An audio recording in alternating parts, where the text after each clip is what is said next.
Here's Dick Powell as Richard Diamond, private detective.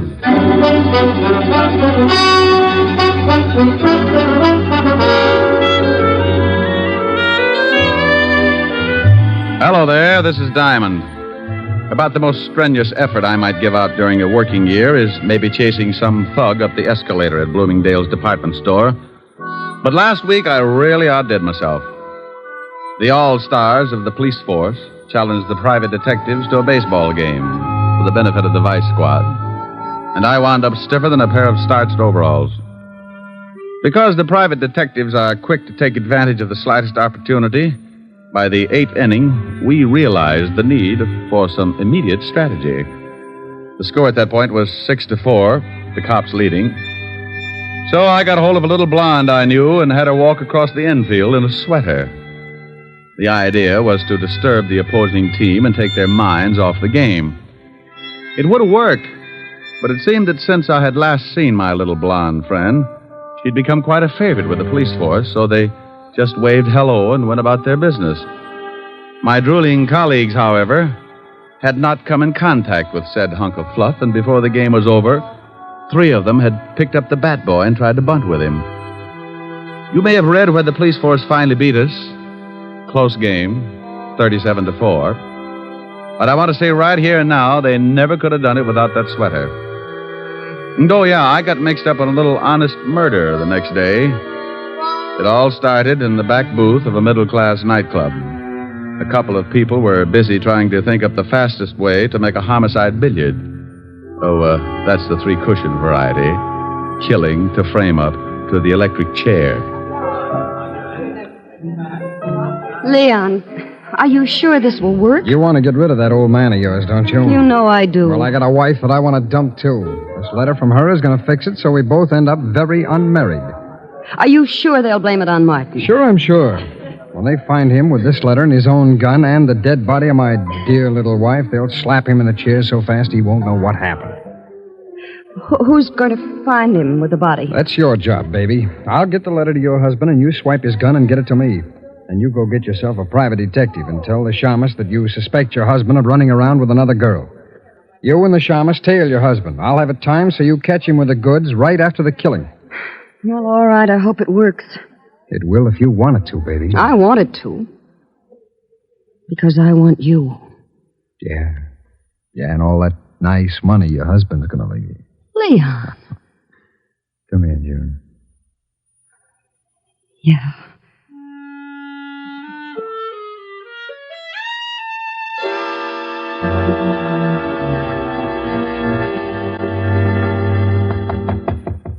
Come in.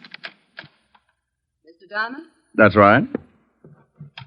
I want to hire a private detective. Well, good for you. Sit down. Thank you. What is your fee? What's the matter? Oh, stand up and sit down again. They're 52 gauge, Mr. Diamond. Like them? Oh, you'd look good if they were sweat socks. I don't think they'd go with a high heel. You've got a point. Now, what were you saying? I wanted to know what your fee is. Oh, $100 a day in expenses. Isn't that a little high? I stopped eating at the automat 6 years ago. All right, I'll give you a retainer. Wait a minute now. Wait a minute. What's the job? I think my husband is running around with another woman. What do you want me to do? Hustle him off to the nut house? Oh, aren't you nice? I want you to go with me as a witness. You know, any other time I might get shy, but I'm really interested in seeing a girl who could beat your time. When do I start? Meet me in front of my house at 10 minutes to 8. My husband leaves around 8. What's the address? 521 East 58th Street. My name is Hires, Mr. Diamond. June Hires. All right, June. I'll see you at 10 to 8. Now, excuse me, but about that retainer. Oh, yes, that. Here's $100. Is that enough? It'll keep me interested. What's your husband's name? Martin. I'll see you this evening, Mr. Diamond. Oh, one more question. Yes? Why haven't you and your husband been getting along? A lot of reasons. By the way, Mr. Diamond, how old are you? Oh, well, I'm frisky, but I passed the foolish mark when I was 3.5. Did you? Goodbye, Mr. Diamond. I wonder if I did. Diamond Detective Agency, with men who know the corpses best, it's Diamond 2-to-1. Rick. Oh, Helen. Hello, baby. What are you doing? What gauge nylons do you wear, dear? 52. Why? No, nothing. Oh, Ricky, you're going to buy me a present. Oh, you never can tell. I was just looking at a pair a few minutes ago. Rick, Yeah? where were you looking at them? Now, what kind of a question is A that? very good question. Have you got a girl up in that office? Helen. Don't you Helen me, have you? Well, I give you my word I haven't. All right. Was there a girl in your office? Was there? Well, a client. I got $100 retainer. I don't care if she gave you the George Washington Bridge. You were obviously looking at her leg. Well, I couldn't help it. She sat on that way. Now, look, honey, she's just another client. With 52 gauge nylons. What'd you do, count the threads? Oh, can you do that? Oh, you wolf. Yeah, but you're the only one who gets the benefit of my talents. You can put the soft soap away. When am I going to see you? Well, I got some business at 8. I'll be over later. Well, I'm going to stay mad until you get here. And you're going to tell me all about those nylons. I'll be sure and do some research. Bye.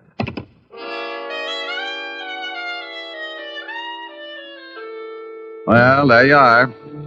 You sit around and wait for a meal ticket to come in, and just because it happens to be fitted with curves, your best girl digs up the green-eyed monster. I don't know why gals get sore at a guy just because they catch him panting a little. After all, it's hot in New York. I spent the rest of the afternoon trying to hit a big horsefly with a rubber band and some paper clips, and by 6 o'clock we shook hands and called it a draw. I closed the office and went home. I got into some clean clothes and grabbed a bite to eat at the corner drugstore. At 10 minutes to 8, I was sitting in June Heyer's car, parked across the street from her front door. Mr. Diamond, how did you ever get to be a private detective? Mrs. Heyer, how did you ever get to be a housewife? You think things up in a hurry, don't you? Only when I got competition. You like competition? Yeah, up to a point. After that, I get tired of the struggle. I feel like I was back in college, sitting in a parked car with a good-looking man. Your education must have been pretty tame. I haven't moved once. Well, I really started to study after I graduated. Oh, I bet you got straight A's. Must you top everything? I play around with a lot of trouble, Mrs. Heyer, and I've got to stay one step ahead of it. Do I look like trouble? When's your husband coming out of that house? Any minute now. You didn't answer my question. I'll tell you as soon as I see your husband. Well, how will that tell you? If he's wearing a beanie with a propeller on it, I'll know you've been giving him a lot of trouble. So I've been giving him trouble. Does that mean I'll do the same for somebody else? What's the difference, a husband or a private detective? They both got their names from a guy named Adam. Oh, look. A cab pulled up to the front door. Yeah, I see it. And here comes Martin. He's getting into the cab. Well, what do you know? What's the matter? No beanie. We both sat and watched while Martin Heyer got into the cab and it pulled away. Mrs. Heyer put her car in gear and we started the tail, keeping it a safe distance. He led us across town to a middle-class apartment house and we stopped the car and waited up the street. He's getting out and going into that building. Come on. What for? Shouldn't let him get up there first and then... Look, baby. Do you know who this gal is? No, of course not. Well, then come on. I want to see what door he goes in.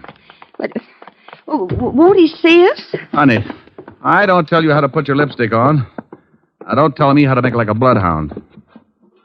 The lobby is empty. Now, watch the elevator. Oh. It's stopping on the 4th floor.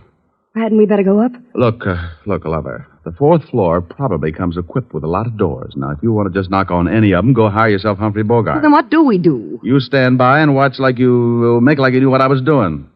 See, the little old elevator's coming back down. Now, you just hold it there while I look at the mailboxes. Mrs. B. Callahan. Mrs. Lillian McEdward. Mrs. Mike. Well. And Miss Sally Maxwell.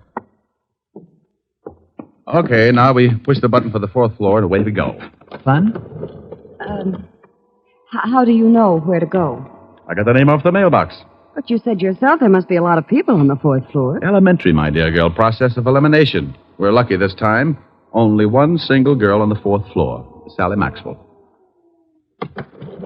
Come on. It's 406. What if there'd been more than one single girl? So I make some new friends. Now stop asking questions and stick close. I'd love it. Now, here it is, 406. Now hold it down. Can you hear anything? No. Yeah, somebody's moving around. Oh, Duck. What? Too late. What?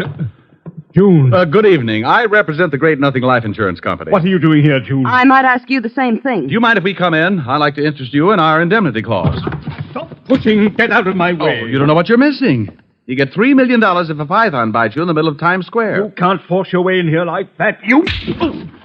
Oh, now you've hurt my feelings. Take your hands off me or I'll strike you again. Sure, but you need 2 more to put you out. Here, have one on me. Now, the next time you go striking people... Mr. Diamond, look. I looked past the little guy and spotted the body. She was blonde, and I didn't know why she was hanging onto the rug that way. She wasn't going anywhere. All right, you. Get out of my way. Huh? Oh, what a lovely gun. Martin, you killed that girl. No, I did not. I came in here and found her like that, but I didn't kill her. She's been shot. I know that. I found the gun by her body. You don't think I'd kill her? I was in love with her. Martin. Is that the gun that did it? Yes. I mean, no. I don't know what I mean. But you stand right there. Don't take another step. That's your gun, Martin. You shut up. I didn't kill Sally, but I know I haven't got a chance of proving it, so if you come any closer, I will most certainly shoot you. I hate to look like an idiot, but it's against the law to shoot people. Mr. Diamond, be careful. Come on, Martin. Give me the gun. You don't think I'll shoot, do you? Come on, give it to me. Just one more step. Look out, he's going to shoot. Come on, open up in there. What? Better drop it, Martin. You got company. Stay back. Stay back. This is the police. Open up or we'll break the door in. Police. Give me the gun, Martin. No. Let him in, June. Before Levinson tears down the whole wall. I've got Martin. Yes, all right. I didn't do it. I didn't do it. What's going on in here? Hello, Walt. Hey, Lieutenant, look. It's the gumshoe. Rick, why do you guys always have to break down doors? Why don't you try turning the knob first? Otis, didn't you see if it was unlocked? I forgot, Lieutenant. You mallet head. We got a report that someone heard a shot from this apartment. There's the body, Walt. Who's this guy? Martin Heyer. Here's his gun. He was going to use it on me. I didn't kill her. I came in and found her that way. Oh, shut up. Who's the girl with you, Diamond? This is Mrs. Heyer. Martin is her husband. You don't say. The old triangle, huh, Rick? I engaged Mr. Diamond to follow my husband. That's right, Walt. We caught Martin trying to sneak out on the corpse. I told you I didn't kill her. And I told you to shut up. Is this your gun? Yes, but I found it lying by the body. I knew I'd be blamed if someone found my gun, so I put it in my pocket. You search him, Rick? Haven't had time. Shake him down, Otis. Yeah, Lieutenant. I want my lawyer, and you get away from me. You open your trap just once more. Okay, but hold still. Please, Mr. Diamond, I'd like to get out of here. Sure. Okay, Walt? Yeah, but I want to talk to both of you down at the station later. Here's something, Lieutenant. What is it? Letter. Are you coming, Mr. Diamond? You go on down. I'll be right with you. All right. Walt, what does the letter say? We can't continue this way. I've decided to break it off once and for all. It will do no good to see me, so please stay away and leave me alone. Signed, Sally. Let me see that. Yeah. Well, what about it, you? Is the dead girl named Sally? Yes. I don't know why she sent it. We're both in love. Sure. What were you going to do about your wife? I was going to tell her this evening. Then I received this note. I came right over to see Sally, but believe me, I didn't kill her. Tell me something, Martin. Is this the way you received the letter? Yes. Why? Now, you wait a minute, Rick. I'm very happy with what I've got, so don't start making like Sherlock Holmes. Oh, well, I guess you're right, Walt.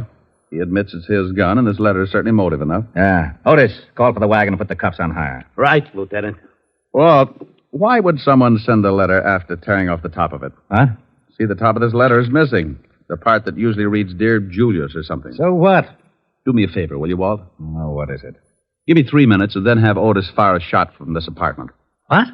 Is that all you can say? Have Otis fire a shot in about 3 minutes after I leave. I will not. The police department can't go around making like it was the 4th of July. You want to solve a murder, don't you? I have solved it. What more do I need? I got a suspect, the murder weapon, and a good motive. Walt, if you just killed someone and a guy caught you at it, what would you do? Knock him off, too. Well, I caught Heyer in the act, and he didn't pull the trigger. Well, you said yourself he was going to. But he didn't, and he took too much time thinking about it. Walt, I can't remember hearing a shot when I came in this building. So you didn't hear a shot. Maybe you couldn't. Well, that's what I want to find out. I was right behind Martin all the way up to this apartment, and I didn't hear a shot. Maybe he didn't kill her. That's right, I didn't. Please, I didn't kill her. You see, Walt? Oh, you always start something like this. Martin, did your girlfriend Sally have any enemies? No. At least she never told me about any. Now, where are you, brain trust? Just a little more sure of myself. First, Martin can't make up his mind about shooting me. Then he claims that the murdered girl didn't have any enemies. Does that sound like a killer trying to cover up? You've run into smart killers before. I'm surprised at you, Rick. I called the station, Lieutenant. I'm proud of you. Go on in the other room and shoot that cannon of yours off when I tell you. The what, Lieutenant? You heard me. Shoot it into a mattress, but don't muffle the shot. Okay. But not till I tell you. You might think it's fun and blow up the whole building. Thanks, Walt. What are you doing? Oh, just looking around this desk to see if I can find the top piece of this letter. Oh, Martin, are you sure that your girlfriend didn't know anyone who might want to kill her? She never said she was in danger. But you might ask her husband. Her husband? Oh, swell. Why didn't you say something about her husband before this? You didn't ask. Oh. Who is her husband? His name's Leon Fisk. The gambler? Yes. Oh. Bye, Walt. Now, you wait a minute. Have Otis start making like a Roman candle 3 minutes after I leave. What's that you've got in your hand? Huh? Well, it's a piece of stationery from the desk that matches the stationery this letter was written on. You can't take that letter. It's evidence. What is? That letter the murdered girl wrote to this guy. Well, how do you know she wrote it? Because this guy said so. Yes, but I'm not sure. It could be forged. See, Walt, maybe she didn't write it. Well, that's why I want it. The lab will be able to tell from other samples of her handwriting. Tell what, Walt? Who wrote that letter? Well, don't you know? Of course I don't know, but we found it on this guy and it's police evidence. Why? Why? Well, because it just is, that's all. Well, anybody could have written it. You could have written it, Martin. Yes, I guess I could. And send it to yourself? Why would I send it to myself, Lieutenant? You wouldn't. That's why it's important. You mean the letter itself or the fact that he couldn't have sent it to himself? Both reasons. Well, if he couldn't have sent it to himself, that eliminates him as a suspect. It does? He didn't do it. Did you, Martin? No. See, Walt? Now, wait a minute. Why do I always get into something like this? You asked me if I sent the letter to myself. You shut up. And you said he couldn't have. That's right, he couldn't. Then someone else did. Of course they did. Okay, then as long as you're not so sure it's important, I'm going to take it with me. Who says it's not important? Well, if he didn't send it to himself, then someone else did. And if someone else did, the murdered girl couldn't have, so anyone could have sent it. Isn't that right? Say that again? He said if I didn't send the letter to myself, then I couldn't have gotten it. And No. He said you couldn't have sent the letter to... No, wait a minute. You couldn't have written it to... To myself. Yeah, so someone else wrote it and sent it to the murdered girl and... No. Send it to me. You're crazy. I distinctly heard him say... Walt. Yeah? After you figure it out, be sure and have Otis fire that shot. I'm going to see Leon Fisk. Okay. Now, let's start it again. If I didn't... If somebody didn't... If you didn't... If I didn't what? Lieutenant? Oh. What is the matter, Lieutenant? He did it again. And you helped him. You rat, I'll see that you get the chair even if you didn't kill her. What did I do? You shut up.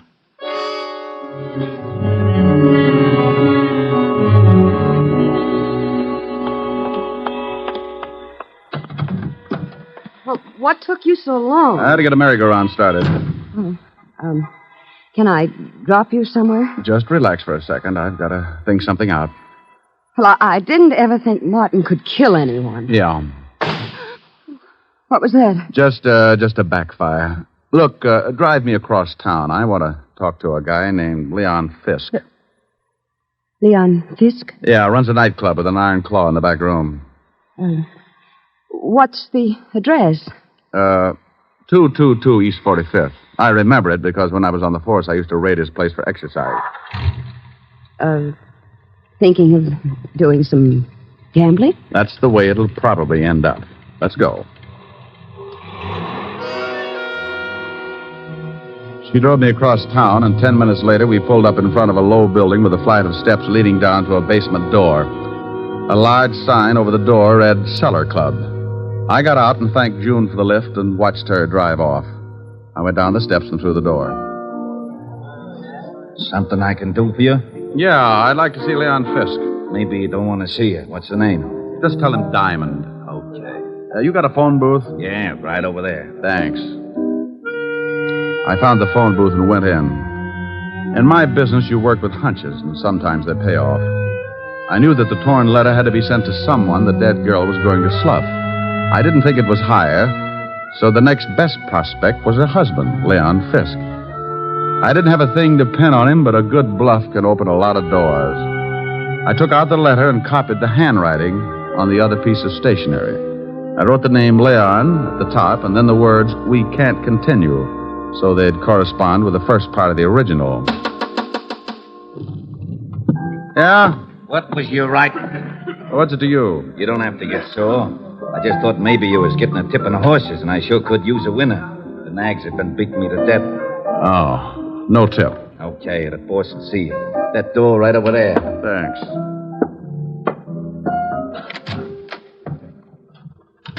Well, Diamond, it's been a long time. I haven't missed you, Leon. What brings you here? Your wife was killed tonight. Sally? One's usually the limit. Oh, that's too bad. How did it happen? I thought maybe you could tell me. I don't know anything about it. Ever see this letter before? Hey. What's the matter? That's your wife's handwriting, isn't it? Yeah. It says, Leon, we can't continue. Then the writing stopped. Oh, so what? Well, the guy the police are holding got a letter from Sally, too. It started the same way, but it wasn't addressed to anyone. The top was torn off. You know what I think? No, tell me. I think she started one letter to you, then threw it away and wrote another one. I think you sent the second to Martin Haar after tearing off the name Leon. Go on, Diamond. You didn't count on her starting a second one, so you went up to her apartment and killed her with Martin's own gun. Oh, with his own gun. Maybe you can tell me how I got it. Oh, no, I think so. You had to know a lot of things before you could kill your wife. What time Martin would arrive so the time of death would be close. You had to have his gun to leave by the body, and you had to have a witness who would swear Martin killed her. It had to be timed just right. You're talking yourself into a corner. How would I get all these things? By working with someone who was close enough to Martin. Maybe like his wife. You're crazy. Am I? She just drove me to this place. So what? A lot of people know this place. She told me she didn't. So I gave her an address 8 doors down, but she pulled up right in front of your door. Well, that could happen. It was too pat, Leon. Getting me to come to her place at 10 minutes to 8 and knowing her husband would leave close to 8. She had to know it because that letter was delivered just before I got there. Think you can prove it? You made one mistake. I didn't hear a shot when I got to your wife's apartment. I found out later that you could hear one all the way down in the street. Your wife was killed before Martin went into that building. Probably when you saw his cab pull up. Well, anyway, it's enough to hold you on, and I think we can prove later on that you've been seeing June Hires. You're a pretty smart shamus, Diamond. Oh, you mean you admit it? Okay, baby, come on in. June, come on out of there. Leon, are you crazy? Well, I didn't know you kept your back room stocked with nylons, Leon. Yeah. I guess you two don't need any introductions. Why did you have to drag me into this? You heard what Diamond said. He knows all about it. You got the car out back? Yes, but what are we going to do with him? Diamond? Well, he's going swimming with a barrel of cement. Lieutenant Levinson wouldn't like that. He knows I came here. You're lying. Wait a minute, maybe he isn't. Diamond was upstairs with him for quite a while. Okay, so we'll have to hurry things up. Leon, you can't shoot him. Yeah. You should know it's not polite to point. I'm not going to knock him off here in the office. We'll take him in the car and do it later. No, Leon. What do you mean, no? It was your idea to kill your wife. I just helped get the gun. I'm not going to be along if you kill Diamond. You're going to be right with me, baby, because you're in this up to your pretty neck, and I need that car. I'm not going to do it. Oh, yes, you are. You and Diamond go swimming together. Leon. Give me that gun. Let me go. Come on, drop it. You go to the devil. June, come back here. I'm getting out. You got me into this mess. Come back here, you dirty little tramp. Don't you take that car. You're not going anywhere, Leon. You want to bet? I'll fix you, Diamond. He hit me with the butt of his gun, and I went down like the price of wheat in July. As I picked myself up, I watched him run for the back door. June, wait for me. You're not going to leave me here to take a rock. I got my gun out and stumbled over to the window and looked out just as the car started up. I spotted Leon with a gun in his hand. He looked mean enough to start shooting with it. He did.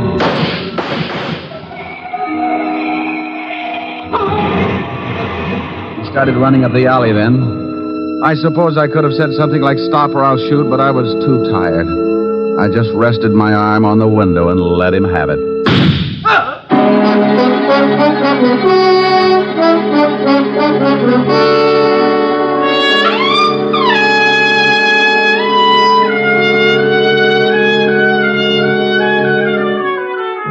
Well, Walt finally showed and cleaned things up. I was bleeding again, so I headed for 975 Park Avenue and my usual first aid station.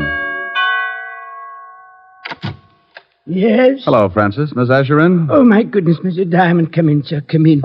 You've been hurt again. I guess you'll have to answer the door a little quicker after this, Francis, or build a first aid station in the hall. The usual, sir? No, you can forget the plasma, Francis. I had liver for dinner. I can stand the loss. Just as you say, sir. Miss Asher is in the study. Oh, thank you. Why don't you go to bed? You look tired. Yes. Good night, sir. Boo. Oh, Rick. Yeah. Isn't it awful? What happened to your chin? Oh, I got it caught in a 38. Want me to go? Want you to go? Why? Well, I thought maybe my poor little face scared you. Oh, I like your poor little mussed-up face. Well, thanks, Sporty. How about some music? Oh, I'm too tired. Turn on the radio. All right. Now, let me look at that chin. Oh, that's soothing. Hey, you shut that radio off. I'm trying to sleep. Now, what is that? Oh, it's that crabby old neighbor. Oh, it is, huh? Now, Rick, don't get mad. I'll turn it off. You want something, Max? Yeah, some sleep. Is that too much to ask? Well, stick your head in a closet. Now look, Bud. You look. That radio wouldn't wake a 2-year-old. Well, just pretend I haven't stopped teething, wise guy. All I want is some sleep. Oh, you do, huh? Sleepy time, gal. You're turning night into day. Rick. Oh, that guy upsets me. All right, he upsets you. That's too pretty a song to sing like that. No. Now, you do it right, or I'm going to be mad. Well, honey, then that's the last thing I want you to be. Now, cuddle up on the sofa. You comfy? Mm-hmm. Don't be mad now, baby. Sleepy time, gal. You're turning night into day. Sleepy time, gal. You've danced the evening away. Oh, that's wonderful. Before each silvery star fades out of sight, please give me one little kiss, then let us whisper goodnight. It's getting late, and baby, your pillow's waiting. Sleepy time, gal, when all your dancing is through. Sleepy time, gal, I'll find a cottage for you.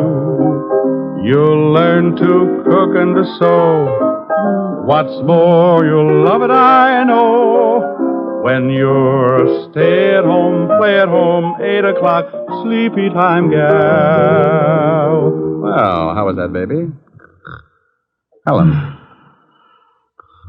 Helen. Well, how do you like that? She snores, too. Hey, you! Max! Now what do you want? How about a game of gin? I'm lonesome.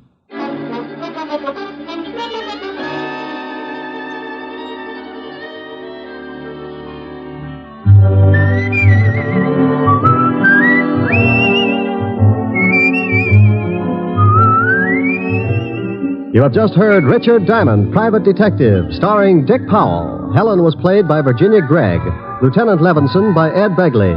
Also in our cast were Wilms Herbert, Jay Novello, Joan Banks, and Stacey Harris. Music was under the direction of Frank Worth. Richard Diamond is written by Blake Edwards and directed by William P. Rousseau. Dick Powell soon will be seen in the screen version of the best-selling novel, Mrs. Mike. Now, this is Eddie King inviting you to be with us again at the same time next week, when we will again bring you Dick Powell as Richard Diamond, Private Detective.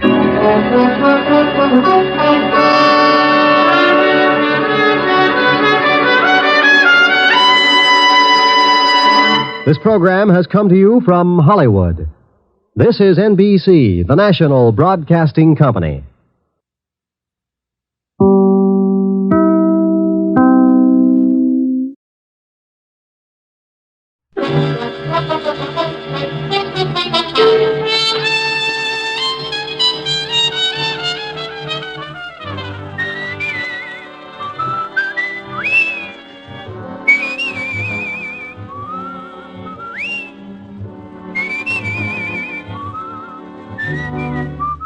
The National Broadcasting Company presents Dick Powell as Richard Diamond, Private Detective.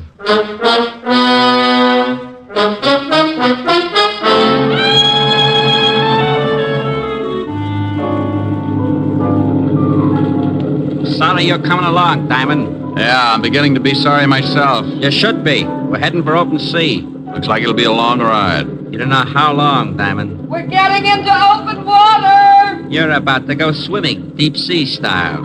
How far is it to the shore? About 5 miles now. I could make it. With a hole in you? And here's another exciting half hour with Richard Diamond, Private Detective, starring Dick Powell.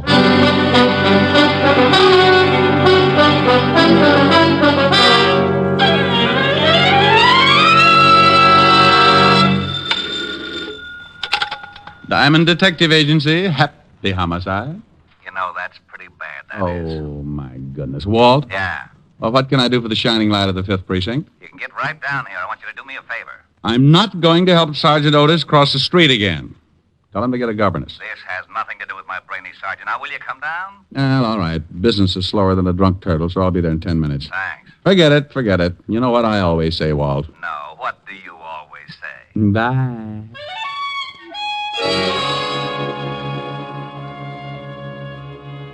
Well, sometimes that's the way things get started. The phone rings, and Lieutenant Walter Levinson, 5th Precinct Homicide, tells me to get down. One word from him, and I do as he pleases. So I buttoned my collar, pushed my tie back up into strangling position, and 10 minutes later walked into the squad room of the 5th Precinct, where, as always, the king of the jungle was on hand to greet me. Well, good morning, Shamus. Sergeant Otis. Oh, my goodness, you look terrible. Oh, what's wrong? Well, it's pretty obvious. You've been sleeping in the wrong position. What are you talking about? Oh, Otis, stop trying to be a sport. Get rid of the bats in your house. They're used to hanging upside down. Oh, for Pete's sake. The lieutenant in? He's expecting you. Go on in. Thank you, Sergeant. Hello, Walt. How are you, Rick? You been needling Otis again? Oh, a little. Now you gotta stop that. When you come in, he begins to sulk. I got to work with him all day. Be happy, Walt. Be happy. Think of the 16 hours you're not with him. All those other people, jumping off bridges, turning on the gas, beating each other with hot paper sacks. Okay. Now, what's with you? Oh, well, this is a pretty ridiculous thing, and I'm in a tough spot. Well, I'm pretty tough, and you look ridiculous, so let's have it. Huh? Oh, well, we got a tip that a guy named Wells had a stash of stolen jewelry. You said had a stash. You mean he hasn't got it anymore? That's right, we have. Well, what in the world are you mixed up in it for? It's not your department. It wasn't, but when the robbery boys got over to this guy's house, they found him dead. Oh. Murder. Shot through the head with a small caliber automatic. How about the jewelry? In the water pipes underneath the sink. About $100,000 worth. What do you want me for? Wells' wife says the jewels are hers. We don't believe it. What did you do about it? We put out traces on the jewelry, went through all the regular channels to find the owner. Nobody identifies it. And if we don't get a claim soon, I've got to give them to her. You mean you got to turn them over when you think they're stolen? We know they're stolen. They got to be. These people don't have the fare for a fast meal at the automat, but we can't prove it. What about the guy who gave you the tip on the jewels? Said his name was Mario Cimino. Disappeared. You got any lead on who knocked off Wells? We're holding his wife, but we haven't really got a thing. No weapon, no motive, no nothing. So you want me to see what I can do? Yeah. Whole department's in the spot. Can you imagine what the press is going to say when I turn these jewels over to the wife? Yeah, could be rough. But what in the world can I do that your whole department can't? You've got to solve this thing fast. Or turn the jewels back. Right. Got a murder to solve. We got a jewel theft to solve. Oh, that's nothing. It's really nothing. Should be a cinch. No, not for a cop. He wouldn't be able to put on the right kind of pressure. What do you mean by pressure? Well... Mrs. Wells? Yeah. Go ahead. Cimino's missing. We need him to tell us how he knew the jewels were stolen. If he's a stoolie, guys like that know you'll give them an even shake. Maybe he'll come out when he hears you're looking for him. Okay. Now, what about the wife, this Mrs. Wells? I was holding her till you got here. She's being questioned. You want to see her? One thing, Walt, before I do. Am I going to like this job? Knowing your taste, I say yes. When the boys brought her in, they walked her through the robbery detail. Everybody went right out and bought yo-yos.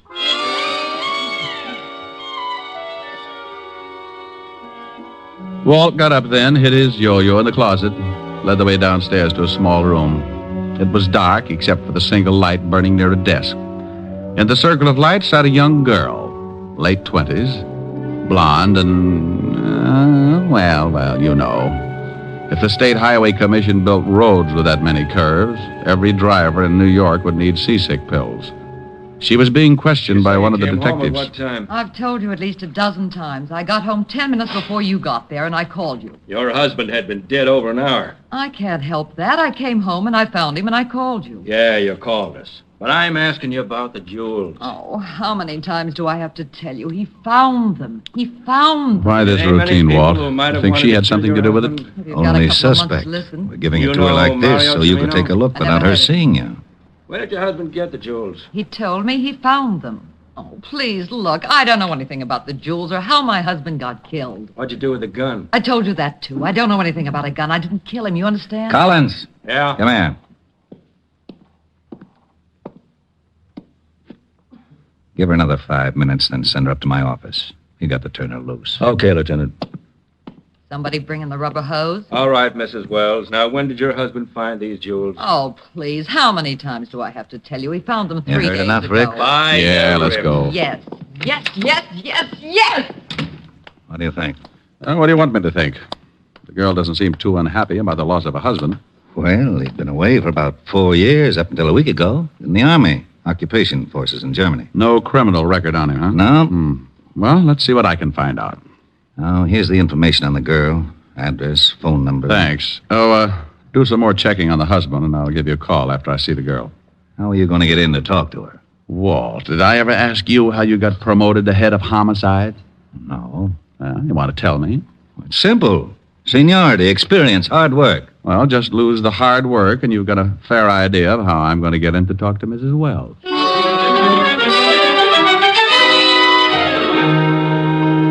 Well, I had to solve a murder, a $100,000 jewel theft, and get the dear old police force out of hot water. All I knew was that a man named Wells had been shot, and another guy named Mario Cimino had called the law and told them about a hatful of jewels that didn't seem to have been stolen from anybody. To clean up a mess like that would take a lot of doing. So I went about it in Diamond's most routine fashion, as unorthodox as possible. I grabbed a cab, slipped the driver a 5 to romp over to Greenwich Village a little faster than usual, and before I could say, "Look out for that streetcar," I was standing in front of a door with a small tag over the bell that read, "Vladimir Sokolovsky, artist." Vladimir was an old friend of mine who hears all, sees all, and tells all for a small price. Who is it? Come on, Vladdy, open up. Go away. It's Diamond, Vladimir. I trust no one. You might be working for my landlord. Oh, I'm alone. Kalchana? Cross my heart and hope to swallow my Emmys. Товарищ, здравствуйте. I haven't got much time, Vladimir. Huh? I want you to do me a favor. Oh, for you a portrait costs only $50. No, no pictures, Vladimir. Tell me, ever heard of a guy named Mario Cimino? Oh, but of course... No. Paid your rent? Same answer. I have a small $10 bill here. Tavares, you would attempt a lowly bribe. Well, what do you know? Here's another 10. I would ask you to stay for lunch, but Greenbaum won't even let me look in his delicatessen window anymore.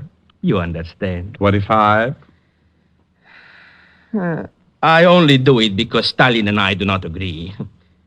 Mario Cimino.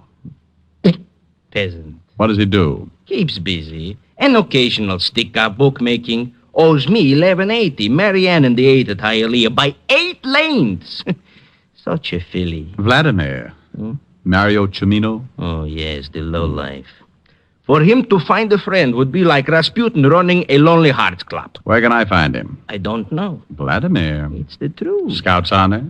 But of course, if I knew where that peasant was, would I not collect my $11.80? Of course I would. Scout's honor, see? You hold up 3 fingers, Vladimir. Oh, a Cub Scout. When was the last time you heard from him? And he took my $2 that wins me $11.80. He was in the fish business. Oh, fish business? Yes, I know, because he brought me 2 halibut, which I promptly made into magnificent stew for my landlord. Was miserable. The stew? No, just the fish. Believe me, Tovarish, those 2 halibut were so old, they remember Jonah. Was he selling fish? Catching them. Had a boat. When I went down there to collect my $11.80, the bum wasn't there. Where did he keep the boat, Vladimir? A disgusting place called a schooner landing. Places like that should be in Siberia. Stinks. Well, thanks, Vladimir. Ничего, товарищ, до свидания. Oh, Chichornia, Greenbaum's delicatessen, will you be surprised? Greenbaum's delicatessen, Greenbaum's delicatessen, Greenbaum's delicatessen. Hello, Abe. Send up the works. Champagne, caviar, salami. I am a capitalist again.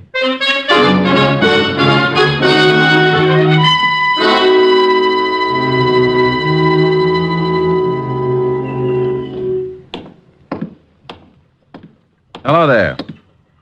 Hey, I said hello. Hello? You run this landing? Yep. Know a man named Cimino?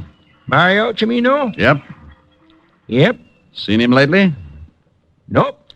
When was the last time you saw him? You a cop? Nope. It's too bad. Why do you say that? Owes me a week's rent on my boat. Skipped out? Yep. Understand he was fishing down here, is that right? Yep. How long ago did he rent the boat?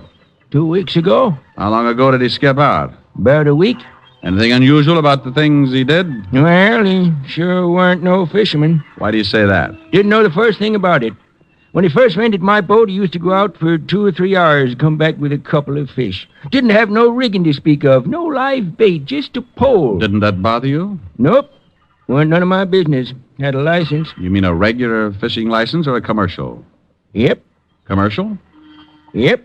Did he do anything unusual the last day he was down here? Well, I don't know. He went out about 4 o'clock in the afternoon and was back here by 6:30. Only thing unusual about that, it's a funny time to go fishing. What day was that? We could go tomorrow, Tuesday. Thanks, Pop. Hey, sure you ain't a cop? Yep.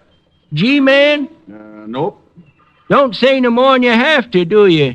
Nope. Bye, Sonny.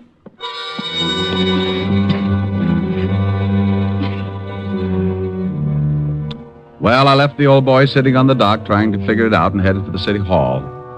Mario Cimino was closer now. I knew a little about him. His whereabouts up until a week ago and the fact that he'd taken out a commercial fishing license. The license I wanted because it would have a picture of Cimino on it. The picture I could turn over to Walt and then we could get out a description on him. I arrived at the city hall, went in, found the department that issues the licenses. They checked with Walt at the station, and 10 minutes later I was heading for Mrs. Wells' apartment with a fishing license and a pretty good photograph of Mario Cimino.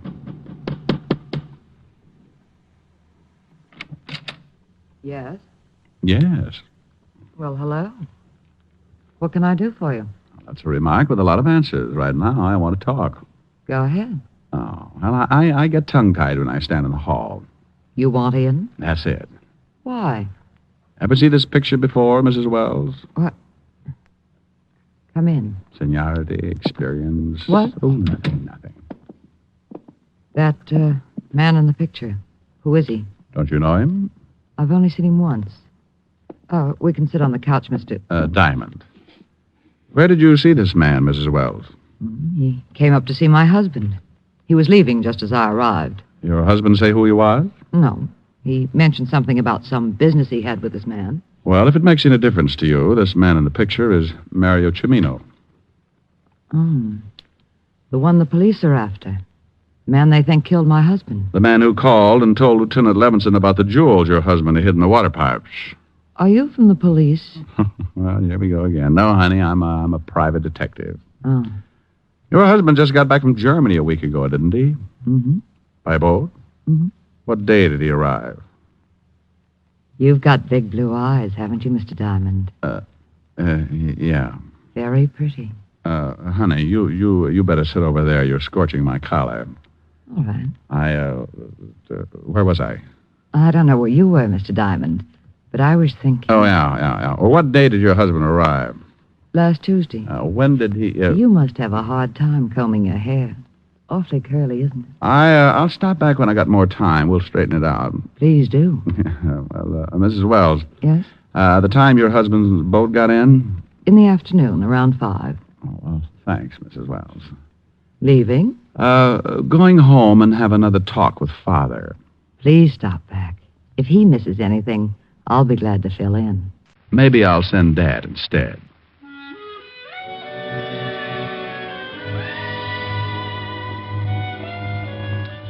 It was a little hard getting out of there because my shoe leather had started to burn and my number 10s were beginning to turn up like skis.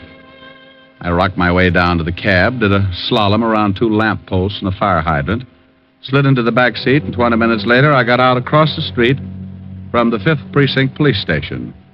I was just stepping off the curb when... Hold it right here, Diamond. What? Don't move. Don't turn around. Oh, well, I hope that's a pipe you got in your pocket. If it is, it's the first one you'll ever see with a trigger on it. Keep smiling and walk back over to that alley. Okay. Had to poke a hole in me. Better to have it poked than blown. Hey, your dialogue's pretty bad. It's fine enough. Now, your name is Diamond, isn't it? Well, I'll tell you what I'll do. I'll tell you mine if you'll give me the gun and let me make you tell me yours. Your dialogue's as bad as mine. Yeah, I guess I deserve that. Okay, I haven't got much time. Give me the picture. Oh, I can't do that. You better or I shoot you. What will Mom say? What's your mother got to do with it? She took it. It's the only one of me on a bear rug, facing north. The picture of Mario Cimino. I'll give you 3. 1. Okay. Thanks. Now stay put. Count 10 before you turn around. Believe me, Diamond, I mean it. I'll kill you if you move before 10. You're being pretty silly, Mario. They'll pick you up sure. I don't think so. Oh, by the way, Vladimir says to thank you for the 1180. Tell him it was nothing. Start counting. 1, 2, butt my shoe. 3, 4, close the door. 5.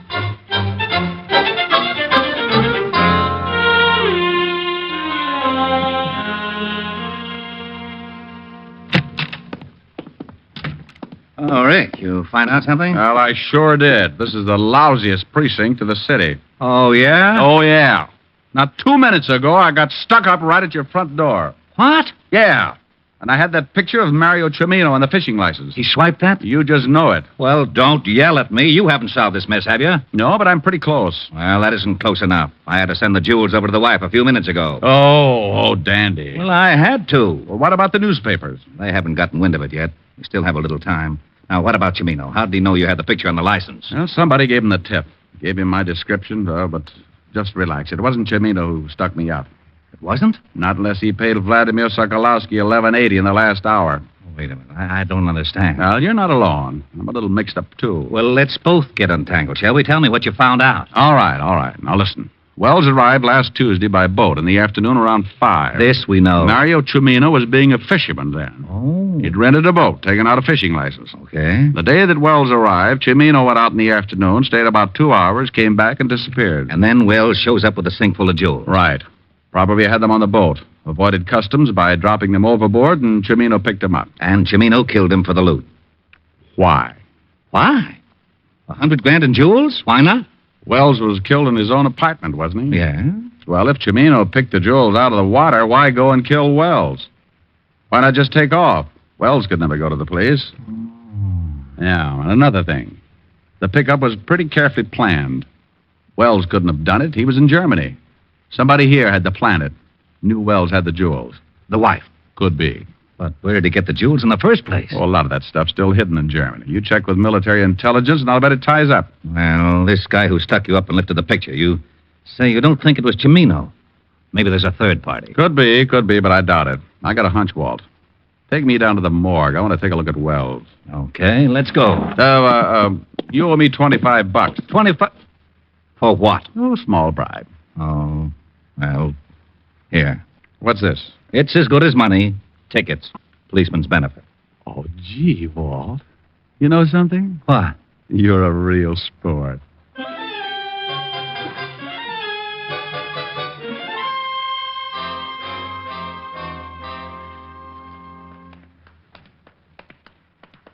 Right over here.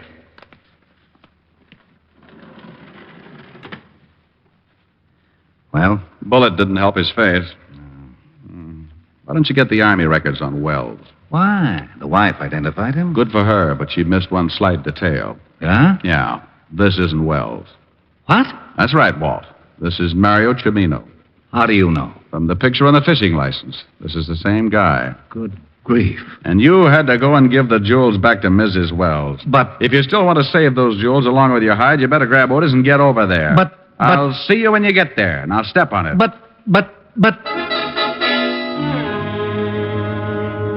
I left Walt in the middle of a butt and took off for Mrs. Wells' apartment in a hurry. On the way over, I went through the facts. Cimino was dead.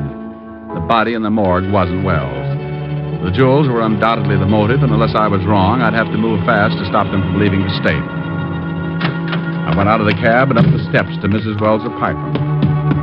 I reached the door and tried it. No luck, so I went in anyway.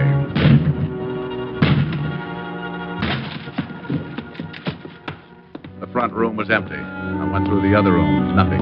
Clothes gone. Drawers empty. They'd taken off with $100,000 in jewels. But where to? They had to be smart enough to know they'd never get out of town by the usual means of transportation.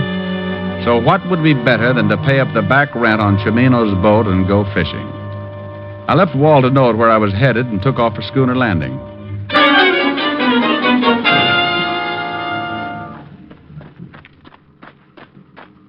Hello there, Sonny. Papa, which boat was Mario Chimino renting? And that one just getting ready to go out right over there. Thanks. Go get him, Sonny. I knew there was something fishy when they played up on Chimino's back. Well, good afternoon. I represent the sleep-type mortuary. What is it? We've got a passenger. Good afternoon, Bob. Diamond. Everybody seems so surprised. I'm sorry you're coming along. We're headed for open sea, Diamond. Well, I might as well take off my shirt and get a tan. Take the wheel, Lois. Leave your shirt on, Diamond. You can take it off when you go for a swim. Oh? And don't get any ideas. I don't want to shoot you until we clear the breakwater, but I will if I have to. You're Wells, aren't you? That's right. How did you figure it? Oh, partly guesswork. The fishing license tipped you Chimino was dead, not me, huh? That's right. You didn't know whether I was working with the law or not, but you had to get that picture to give yourself enough time to get out of the country. Your wife called you and gave you my description. I knew the damage that picture could do if it got to the police, so I had to tag you. Pretty smart. Thanks. We're getting into open water. You can start taking your shirt off, Diamond. I swim pretty well. With a hole in you? Why'd you kill Chimino? He wanted 50% defensive stuff. I wouldn't buy that. Found him phoning the police and had to kill him. So you put your papers on him knowing your wife would identify him as you. Why didn't you just grab the jewels and take off? You sound like you're stalling for something. But I'll tell you anyway. Those jewels are in the sink. I knew the law would be there in 10 minutes, so I had to take the chance they wouldn't find him. Bob, there's a boat coming up pretty fast. So what? Well, I hate to spoil the party, but I think it's the Coast Guard. You're nuts. I think dear old Lieutenant Levinson got my little old note. So that's what the star was Bob! about. Shut up and stay with that wheel. Bob, that boat. Shut up! All right, Diamond, down in that cabin. I'll get seasick. None of your funny cracks. Just get down there. I think I'll take this life preserver just in case. Drop it. Sure. Give me that gun. Bob's almost alongside. Bob!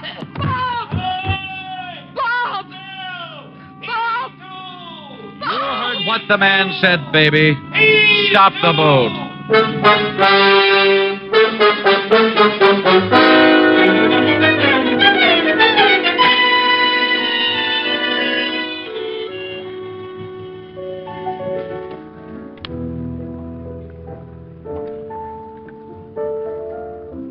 Rick, Yes, Helen? phone for you. Walt. Oh, thanks, dear. Hello? Rick, I just got a report from Army intelligence. The jewels were stolen from a collection the Germans had evidently hidden during the war. What about Mrs. Wells? She admits the whole thing. She saw her husband on a furlough a year ago, and he told her to expect word when he was ready to move. She contacted Mario Chimino for the fence. She'll probably get life. Well, that's too bad. She was the type who really could have had a good time with life. What are you doing? Looking at my beautiful girlfriend, Helen? Oh, thanks. I say hello. The lieutenant says hello, honey. Hello, Walt. Why don't you two get married? Why don't you mind your own business? Rick was just going to sing me a song, Walt. Oh, yeah? Well, leave the phone up, Helen. I'll get Otis. Otis? Yeah, Lieutenant. Come here. I want you to hear something. Go ahead, Rick. All right. Oh, Otis, listening all? Yeah, I'm listening. Well, get your nose out of my ear. Oh, sorry, Lieutenant. What song would you like to hear, Otis? You going to sing something for me? Sure, just for you. What's your favorite? Well, now, let's see. Hey, do you know... Otis. Otis, that's the song. Sure, Washington at Valley Forge, cold as heck and up spoke George. Otis. Yeah. How about get out of the wheat thresher, Mother? You're going against the grain. Oh, I don't know. It's an old spiritual. Look, I got a better idea. You just listen, huh? Okay, but I still like... Otis, you're fighting me. Okay.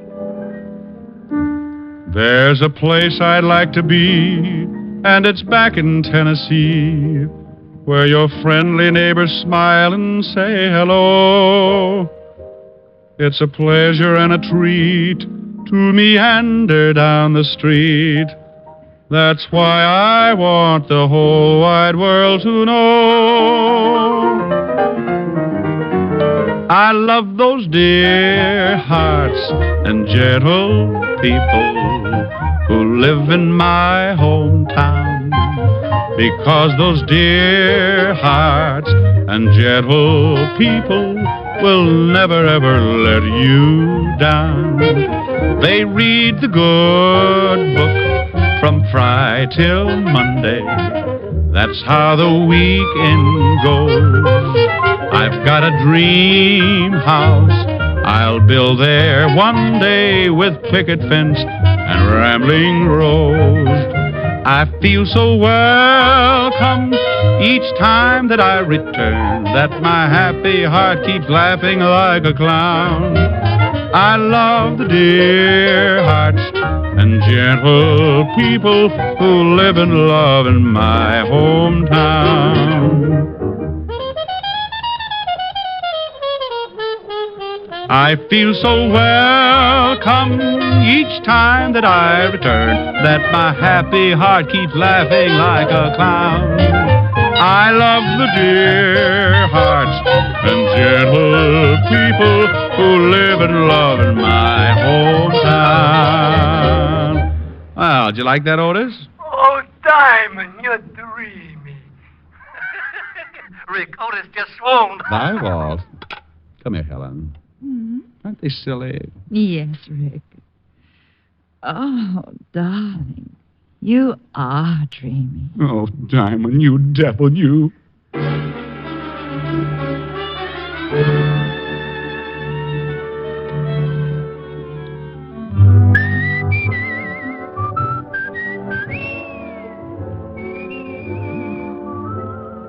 You have just heard Richard Diamond, Private Detective, starring Dick Powell. Ed Begley played Lieutenant Walt Levinson. Also in the cast were Wilms Herbert, Francis Robinson, Jack Crucian, Yvonne Patey, and Charles Seal. Music was under the direction of Frank Worth. Tonight's show was written by Blake Edwards and directed by Russell Hughes. Dick Powell currently may be seen in the motion picture version of the best-selling novel, Mrs. Mike. Two other shows for Sunday on NBC that you'll want to hear tonight are the American Album of Familiar Music and Take It or Leave It. Together, they make up 1 hour of the very best in listening pleasure for you. Baritone Thomas L. Thomas brings you the songs you love best during the 30 minutes of restful reminiscence on the American Album. And immediately following this delightful musical show, Eddie Cantor comes romping into your radio with the $64 question on Take It or Leave It. There's a solid 30 minutes of question marks and laughs when it's time for Cantor, Sunday on NBC. Make it a point to hear both the American Album of Familiar Music and Eddie Cantor's Take It or Leave It tonight and every Sunday over most of these same NBC stations. There are 2 more of NBC's great lineup of Sunday shows. This is Eddie King inviting you to be with us next Sunday at this same time when we will again bring you Dick Powell as Richard Diamond, Private Detective.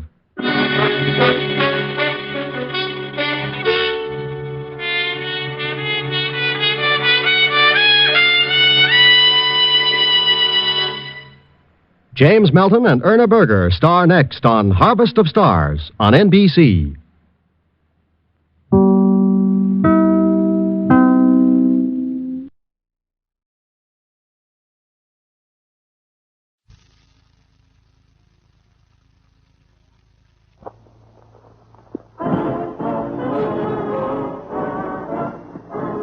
Listen, while the makers of Rexall drug products and 10,000 independent Rexall family druggists bring you Dick Powell as Richard Diamond, Private Detective.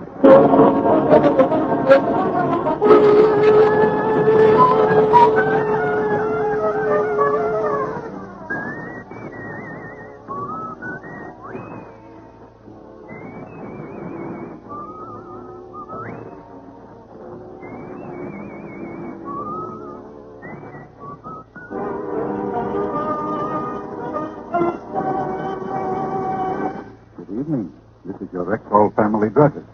Speaking to you for the 10,000 independent druggists who have made the word Rexall part of our own store name, and who recommend and sell the 2,000 or more drug products made for the Rexall Drug Company. Like Rexall milk of magnesia, for example. Here's a milk of magnesia, so pure, so mild, so creamy smooth, and free from earthy grittiness, even children taste the difference. Ask for Rexall milk of magnesia at Rexall drugstores everywhere. And remember, you can depend on any drug product that bears the name Rexall. Good health to all from Rexall.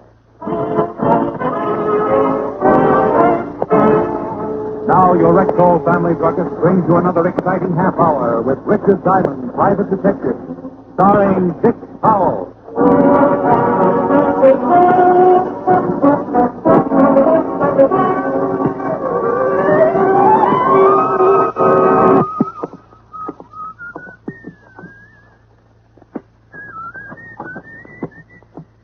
Well, hello. Mr. Diamond?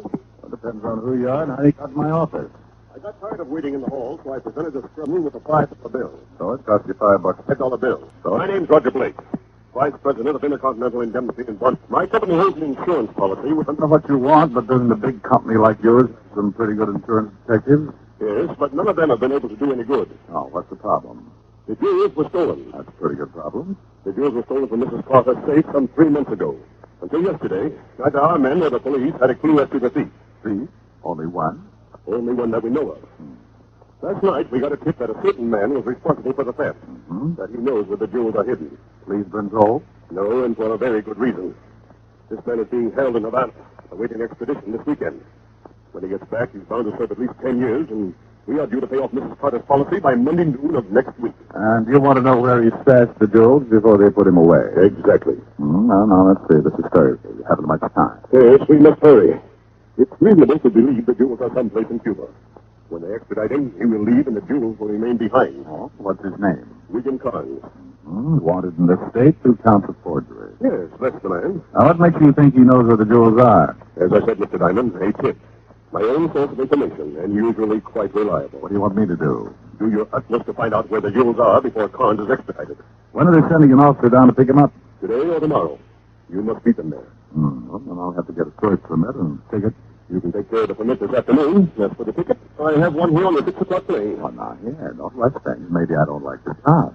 I'll give you a $500 retainer now, and another $500 when you deliver the jewels. Oh, I'm always asking stupid questions. Several things to remember. My company wants credit for recovering the jewels. Of course. The police are not to be told, as they may cause delay. We haven't the time. Well, if this Mrs. Carter knows the jewels have been recovered, won't she be glad to give you an extension? No, indeed. She'd rather have the $800,000. Makes sense. Here's your return ticket. No, something else. If Carnes is taken away before you accomplish your mission, wire me at the plaza in Miami Beach. If you have the jewels, fly to Miami, where I shall meet you. If you don't succeed, may return to New York, and the incident will be forgotten. If I get the jewels, I'm to meet you in Miami? I'm leaving on a vacation, and I would like to return with the jewels myself. As I said... Your company wants the credit. Exactly. He paid me in 5 crispy $100 bills and left the office, so I left also. When a man like Roger Blake walks in, offers me the total sum of 1,000 iron men to locate $800,000 in missing jewels, things start confusing me. I have a habit of putting myself in a prospective client's place and then asking the simple question, why? I decided if I were Mr. Roger Blake, I might gladly pay $1,000 for a chance at an $800,000 jackpot. I headed to the 5th Precinct Police Station to do some checking. Oh, hello, Rick. Hello, Murph. Where's Otis? In with the lieutenant. I'm taking over for the next couple of days. Taking over? What's the matter with Otis? Oh, he's leaving town tomorrow morning. Extradition job. Extradition job? Oh, Okay. wouldn't by any chance be Cuba? Certainly would. How'd you know? Well, he can't be going down there to bring back a criminal. Got to be an exotic gorilla or something. Somebody he can talk to. He in with the lieutenant? Yeah, go ahead. Let me know what you find out. Oh, what difference does it make? Who's going to believe it anyway? You don't have to speak the language, Hornhead. Somebody will be there to meet you. Oh, hello, Rick. Well, good afternoon, Lieutenant. How are you, Sergeant Loveloon? Como está bueno, amigo? Oh, an accent from Shakespeare. My way of explanation. Otis is going to Cuba. How did you find out? Murph told me. I'll have his badge. Outside of this office is to be considered nothing but an rumor. But I am going. Yes, you am. Off the walls. Don't look at me, Rick. It's the commissioner. I sent the police psychiatrist up there to see him unofficially, of course. The old man told you to send Otis? Right over that intercom. Well, he must have given you a reason. That's like blowing up Boulder Dam to take a shower. But what kind of a remark is that, Thomas? I've been trying to think of that all day. Otis, go home and start packing. I'm packed. You just found out about this morning. How can you be packed? Walt, a package of 10 cent, a gross of Blue Jay coin plasters, and his book on 301 things a bright boy can do. He's packed. Okay. You leave tomorrow afternoon. Go get your papers. Right, Lieutenant. So, Who did you say he was going to bring back? William Carnes. You remember him. We got a tip he was hiding out in Cuba, and we had the authorities down there pick him up. They holding him in the jail in Havana? Yeah. Do me a favor, will you? Yeah. Check on a guy named Roger Blake. Supposed to be a vice president of a firm called Intercontinental in Bombay. Anything special? Full background, anything you can find out. I need it today. I'm sort of taking a little vacation myself, starting this evening. Yeah? Why don't you go along with Otis? Cuba's nice this time of year. You can help him keep his brains on one lump. Cuba sounds great, but you know me, Walt. Where would I get enough money to take a trip like that?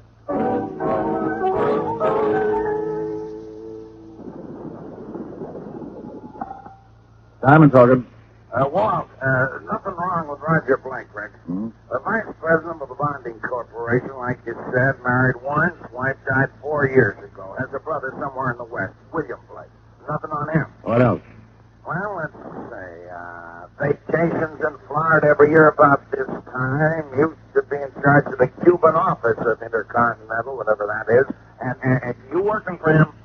You're getting nosy now. Well, he's got a good record. Gambles a lot when he's down in Florida, but who doesn't? How about his financial statement? Not bad, not good. He's got about $15,000 in the bank. Okay, thanks. I'm in a rush, Walt. Well, have a good time. You'll hear all about it.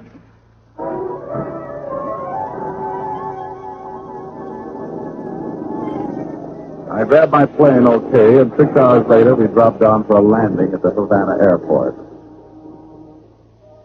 I checked in at customs, and being able to habla enough Espanol, I got a tip-hungry cabbie to take me to one of the better hotels, $3 a night.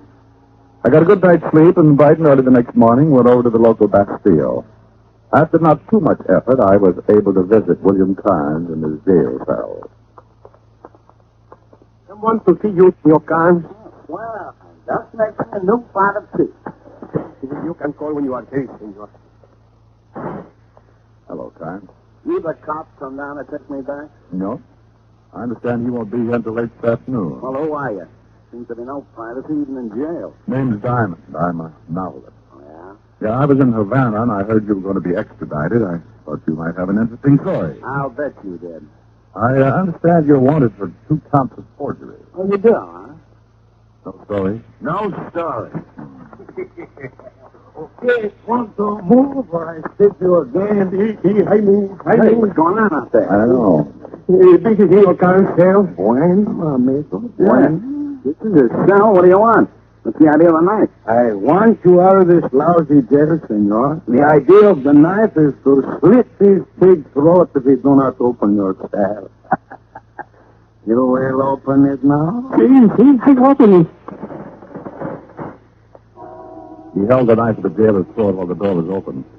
He was dressed in what used to be a white Panama suit that stood about 5 feet 4, weighing in around 200.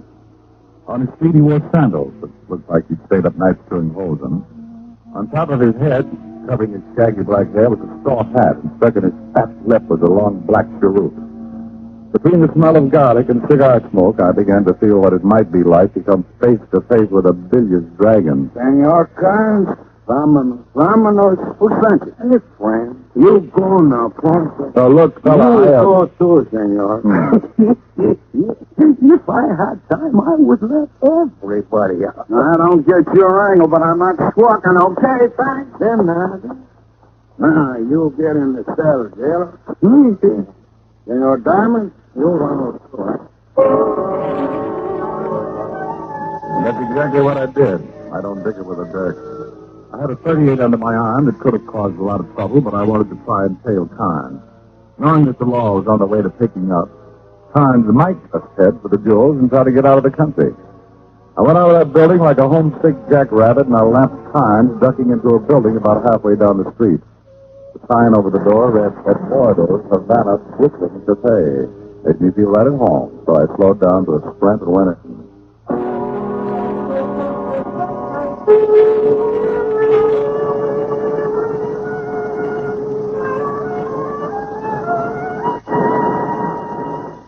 You're listening to Richard Diamond, Private Detective, brought to you by the makers of Rexall Drug Products and your Rexall family drug. And here he is. Whenever warm weather rolls around, people start talking about air conditioning, and I start talking about the air-conditioned aspirin tablet. You mean Rexall aspirin? Exactly, ma'am. Why do you say it's an air-conditioned aspirin tablet? Well, it's the extremely low moisture content of Rexall aspirin that makes it break up so quickly. And in order to keep it that way, Rexall aspirin is compounded in specially sealed air-conditioned rooms, where the humidity and temperature are kept at ideal levels. That's one reason why Rexall aspirin, when followed with water, disintegrates even before it reaches your stomach. Well, that's good enough for me. And it's good enough for 10,000 independent family brothers, too. Quality like that is what we're talking about when we tell you can depend on any drug product that bears the name Rexall. Now back to tonight's adventure with Richard Diamond, Private Detective, starring Dick Powell. The bar room in Eduardo's Havana, Brooklyn cafe was small and dark. Carnes was nowhere in sight, so I walked over to a long bar and watched the lazy bartender move slowly up the counter with a wet bar rag. Something for you, Max? Yeah. You American? Yeah. So I got sold on siestas. Where did the guy go who came in here just before I did? I didn't see no one. Now, look. A guy by the name of Carnes just romped in here, and he didn't go back out the front door. Are you going to tell me where he went, or I'm going to fix it up so you take your siesta early? You know, friend, I got a bunch of bottles back here. Good. Line them up. I'll see if I can shoot the corks out. You in, Max. Carnes went up to see Maria. She thinks in the evening. Door at the top of the stairs. I took off up the stairs like the V1 and didn't remember to knock at Maria's door. I went in, and there, standing in the middle of the room, was the best reason I could think of for upholding the good neighbor policy. Her south of the border, plus her north of the border. Wow, it's gorgeous geography. Yes? Yes. Where's time? Don't you think it would have been more polite to knock? Now, baby, I'm in a hurry. Sometimes I get so wound up I forget my manners. Now, where's time? I don't know who you are talking about. Where did he go? Oh, senor. Honey, now listen. I just had trouble with a bartender. He said time came up here to see you. Okay, now I got you. I still need time. So shall I start convincing you too? How do you propose to convince me? Well, right now, time's important. $500 worth fitting. For 5 C's, I might even become a bully and start twisting arms. I'm not going to tell you where to find time. But as much as it hurts me, I'll have to twist your arm. You're not twisting very hard. Oh, well, my mind was on something else. My leg? No, it was about that 500 I was going to get for bringing in time. Yes. I really don't need all. No? No. You like times a lot? Yeah. You're the best one around. Oh. Why? Oh, I could get along on half of the 500. I could get along on a lot less. When you come back? Where can I find time? Mr. Lee, the 250 now. Just to make sure you come back, of course. I could leave 100 just to make sure you give me the right address, of course.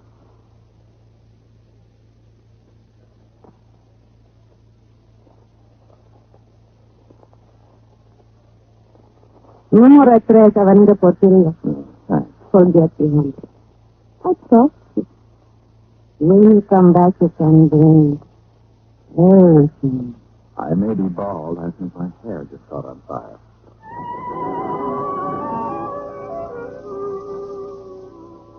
I left before the room filled up with smoke and went down to the bartender again. He told me where to find Avenida Porteria. The back entrance to the cafe opened on it. It's a dead-end street. A half block down, I found a narrow tree, a hired building all slumped down. I quietly tried the door. Finding it locked, I knocked so quietly, braced myself against the far wall, and took off like an erratic car driver. I had to make it full the first time I hit it. It did. And I crawled in just in time to see Carnes die for a dresser drawer. He stopped cold, and he saw the 38 in my hand. Okay. Don't shoot. All right now, Happy Fingers. I won't unless you get too frisky. All right, you're carrying a funny tool. Yeah, and it writes in lead on all 6 cylinders.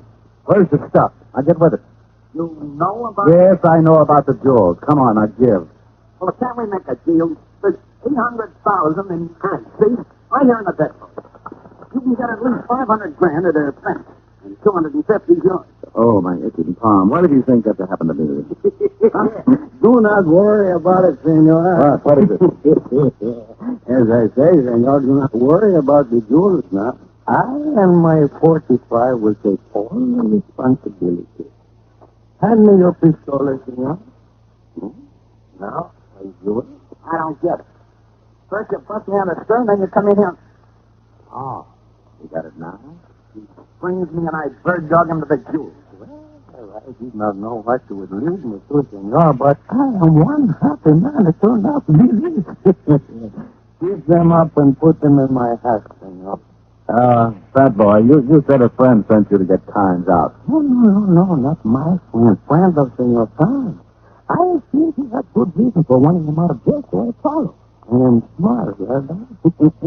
And you rich, you know, very good, senor. Oh, here you are. Exactly. I don't think you should come after me for a while. Looks pretty good, eh? Adios, senor, and once more, sir.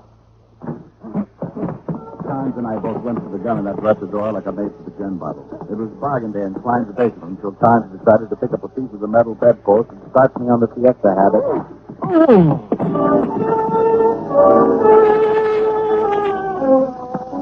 When I finally came around, well, I'd done it. Well, God. I'd lost the 800,000 in jewels, William Time, and enough blood from my scalp wound to make a vampire to a cottage.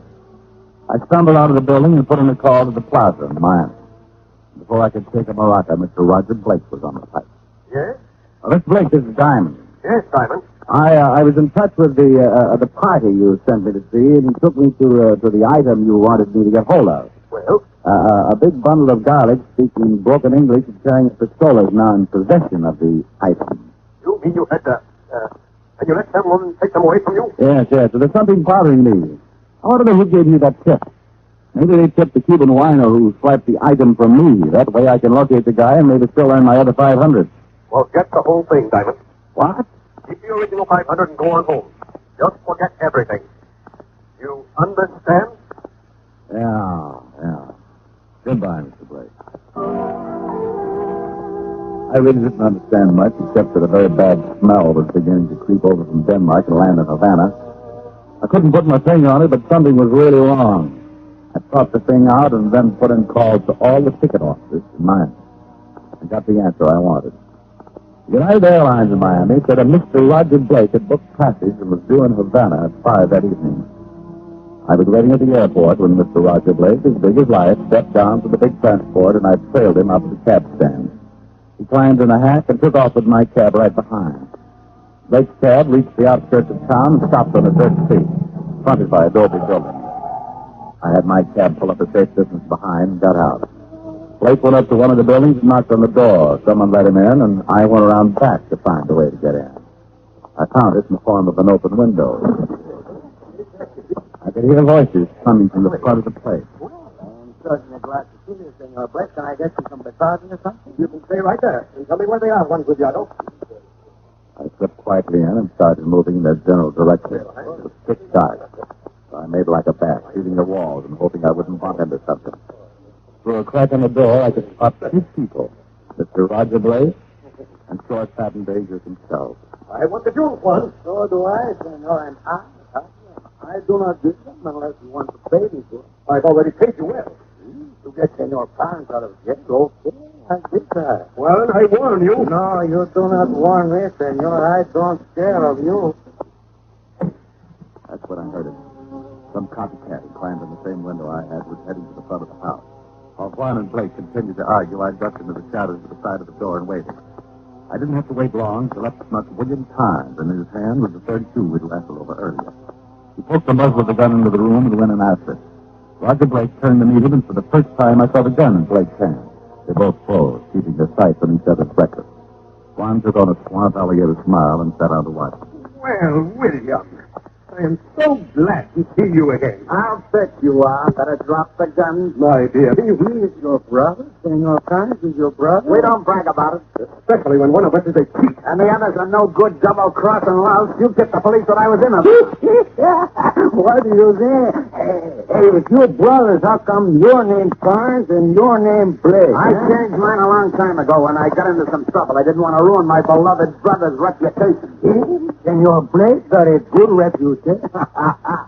He hired me to get you out of jail so that diamond fella could follow you. You say nothing about the jewels, but I knew Senor Blake when he used to work in Havana. This would not cost him threat.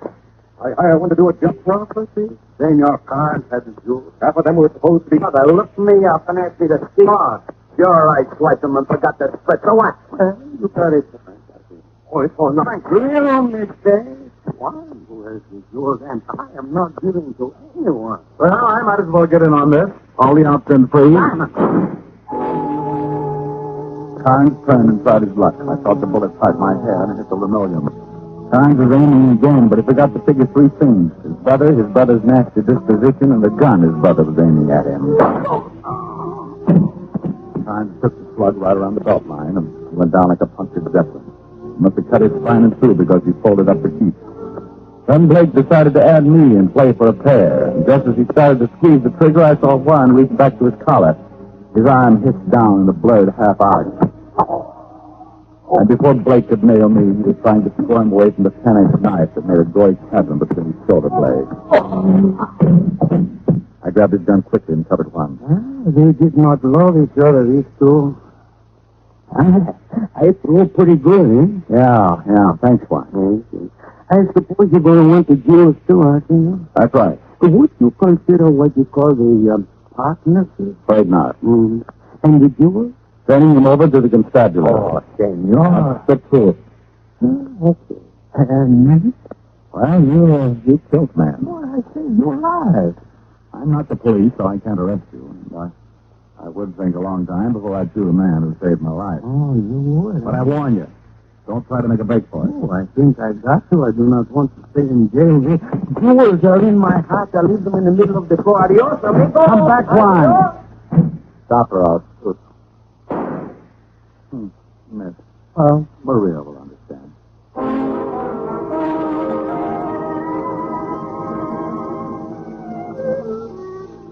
I found the phone and explained the whole situation to the local chief of police, who was just leaving to meet one Sergeant Otis Loveloon, arriving on the 7 o'clock plane from New York. I ducked out because in my blood was the call of the wild goose, and in 20 minutes I was sitting in Maria's room over the cafe. I'm glad you came back. I didn't get that extra 500. Oh, Jim, I'm really glad. Because you must have come back just because you wanted to see me. Well, yes, that had something to do with it. You like me to play to you? Oh, sure. Love it. Oh, love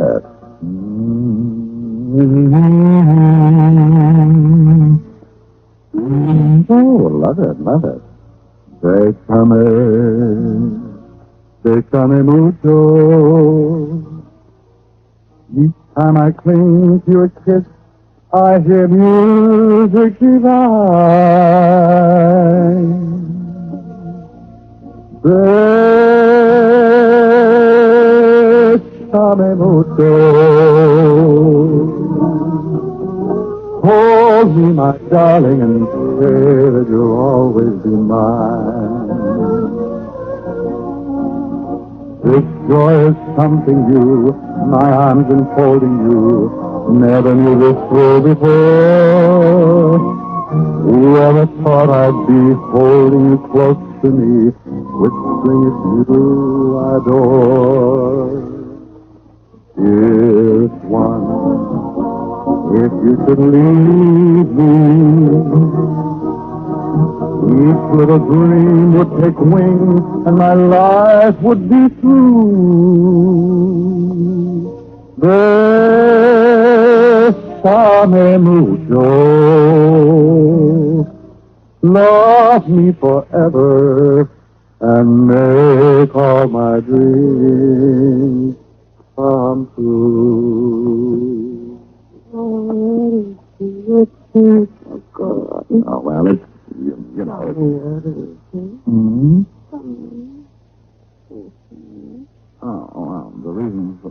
twitching is quite interesting.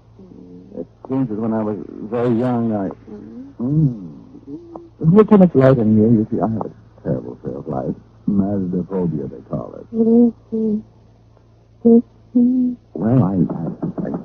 Oh, no. Come on, Simon. You better open up. Oh, no. Otis. Who is it? I know you're in there. Let's sit down. Goodbye, dear. Call him, will you? His name's Loveloon. You better open up, Simon. I like to you again. Not if you don't call him. Goodbye. Goodbye.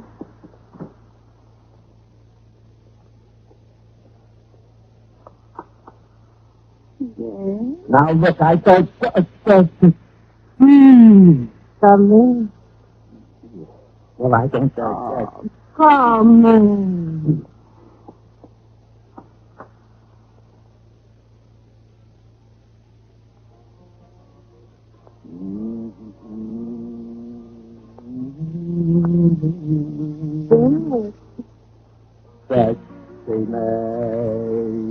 Sexy macho.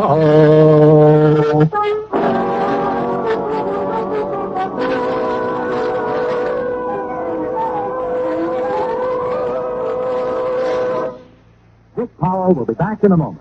But now, once more, here's your Rexall family druggist. In a recent nationwide survey, American mothers agreed that every family medicine cabinet should contain a reliable, all-round mouthwash, gargle, and breath deodorant. And millions of homemakers choose Rexall MI31 to fill that need. First-strength MI31 kills contacted germs in a few seconds, yet will not harm delicate membranes of the mouth and throat. Ask for Rexall MI31 at Rexall drugstores everywhere. And remember, you can depend on any drug product that bears the name Rexall.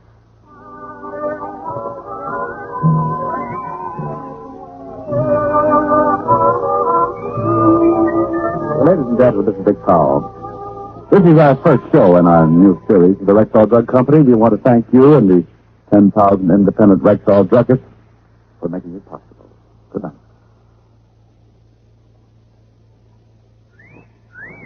Hiya, beautiful. Get lost, Bristlefoot. You need a shave. But I have shaved.